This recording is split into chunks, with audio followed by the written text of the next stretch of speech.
पीक विम्याचे 5 फिगर काढून घेतले तर पीक विमा मिळणं तर आम्हाला मुश्किल आहे. तशी ती योजना फसवी. अनुदान नाही. हे सगळं असताना शक्तीपीठ महामार्गासारखी शक्ती जी आहे ती अजूनही क्लिअर नाही. मग ह्या शेतकऱ्यांसाठी पैसा जर द्यायला नाही सरकार करत, मग रस्ते हे करण्यासाठी बळजबरीचे रस्ते करण्यासाठी शेतकरी सरकारचा आग्रह. ते दोन गोष्टी आहे. एक तर पीक विमा ही फसवी योजना आहे, ती सगळ्या कंपनीला पैसे कमवायसाठी केली. गुजरातमध्ये एकही शेतकरी पीक विमा काढत नाही आणि तिथे तो वापरला जात नाही. सरकार डायरेक्ट म्हणजे अनुदान देतं. जसं MP आता हळदीसाठी भावांतर योजना आणली, पर हेक्टरामागं 52,000 रुपये मध्य प्रदेश देतं, बिहार एकरामागं 22,000 देतं आणि हिमाचल प्रदेश 90,000 रुपये, म्हणजे पहिलं राज्य आहे बरं देशातलं. ते सगळ्यात लहान आहे पण सगळ्यात मोठा निर्णय घेतला.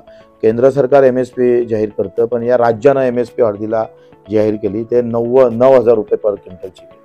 म्हणजे आम्ही 4 ते 5-6 हजारानं क्विंटल हळद विकतोय, पण हिमाचलनं ही 9,000 राज्याची MSP जाहीर केली आणि त्याच्यावर ते खरेदी करतात. आता हे जे पीक विमा योजना आहे, ह्या गिगरच्या भानगडीत आहेच, पण केंद्रामध्ये गुजरातमध्ये का होत नाही, ते का तिथे पीक विमा काढत नाही? सरळ सरळ ते फसवण्याचा व्यवस्थित कंपनीचा फायदा करणारी योजना आहे. दुसरं जे म्हणतोय का तुम्ही शक्तीपीठची मागणी नाही आहे आणि परंपरेनं कित्येक वर्षापासून पाणंद रस्ते आमचे तसेच आहे. म्हणजे तिथं साधं खडीकरण होत नाही, साधं मातीकरण होत नाही. जिथं शेतकऱ्याला रोज आपलं पीक आता थोडा पाऊस आला तर शेतात ठेवावं लागतं अशी अवस्था आहे. तिथले पाणंद रस्ते 80,000 कोटीत तर पूर्ण महाराष्ट्राचे पाणंद रस्ते होतात. म्हणजे सरकारच्या समोर पॅरलल रस्ता शक्तीपीठ असल्यावर सुद्धा, म्हणजे त्याला दुसरा पर्यायी रस्ता असताना सुद्धा शक्तीपीठ निर्माण करतंय. याचं कारण फक्त कमिशन. मी गंभीरतेने आरोप करतोय, बिलकुल म्हणजे वास्तविकतेला धरून करतोय. तुम्ही बजेटमधले सगळे कामं जर पाहिले ना, शोधून काढले ना, सगळे सिव्हिल वर्कचे आहे. प्रचंड बांधकामाचे बजेट आहे. तुम्ही आता गृहनिर्माणसाठी म्हणजे जास्तीत जास्त पुणे, मुंबई आणि ठाण्याला किंवा नागपूरला या ठिकाणीच ते योजना आहे, त्याच्यासाठी 75,000 कोटी ठेवले. सगळी बुत्तेदारी सुरू केलेली आहे व्यवस्थित. तुम्ही बजेटमधला 3 लाख करोड, 7 लाख कोटीच्या बजेटमध्ये सिव्हिल वर्क तुमचं 3 लाख करोडचं आहे. याच्याहून स्पष्ट दिसतंय का तुम्हाला सामान्य लोकांना काही द्यायचंच नाही आहे. हे सगळे थोड्या थोड्या गोष्टी देऊन त्याला चूप बसवायचं आहे. तुम्ही जर गावांतर याच्यातले असेल जिथं जिथं गरजही नाही आहे, अशा सगळे बांधकामं खूप ठिकाणी तर रस्ते उकळून, चांगले रस्ते काढून नवीन सिमेंटीकरण सुरू आहे.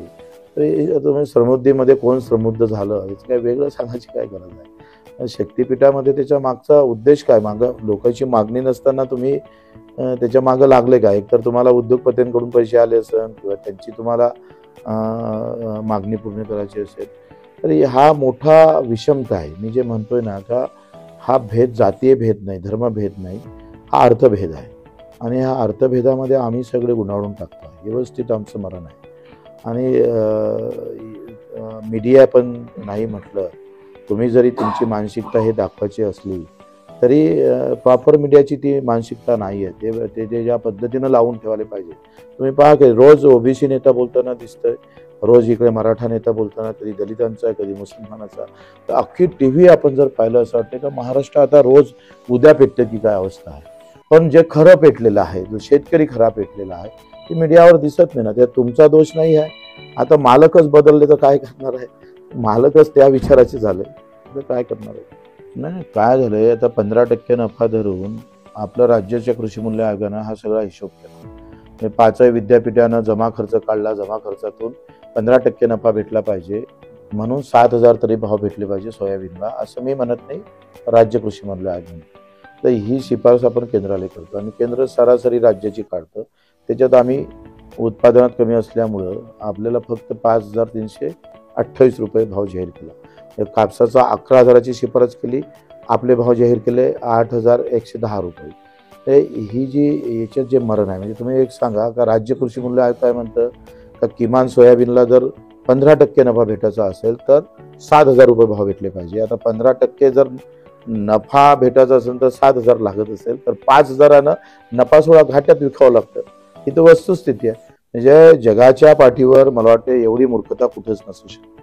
साधा पान टपरीवाले मोदीजीनं जो चहा विकला त्याच्यात ते 100% नफ्यानं चहा विकला. त्यांनी जे कॅन्टीन चालवली, इथे जो भजे विकते तो सुद्धा 100% नफा घेऊन भजे विकतं. आणि आम्ही 8 महिने काम करून आम्हाला 15% नफा भेटत नसतं. 100 सोळावं 15% नफ्यानं 7,000 भेटायला पाहिजे, 5,000 विकावं लागतं. सरकारच जाहीर करतं की फसवी योजना आहे. म्हणजे हमीभाव ही फक्त आता घोषणा राहिली आणि त्याची अंमलबजावणी करायचीच नाही अशी वस्तुस्थिती आहे. पण पंजाब मात्र याच्यामध्ये व्यवस्थित आहे. पंजाबनं यामध्ये मात केली आहे सरकारवर आणि 90% हमीभावानं तिथले सगळे गहू वगैरे जे काही धान्य आहे ते खरेदी केलं जातं. ते तिथल्या जागृतीचं काम आहे. FMC मध्ये त्या खाली विकत घेतलं जात नाही. तर ते महाराष्ट्रात आता निर्माण करू. नवीन घडामोडी पाहण्यासाठी आजच आम्ही मुंबईकर 24 तासला लाईक करा, सबस्क्राईब करा आणि अपडेट रहा.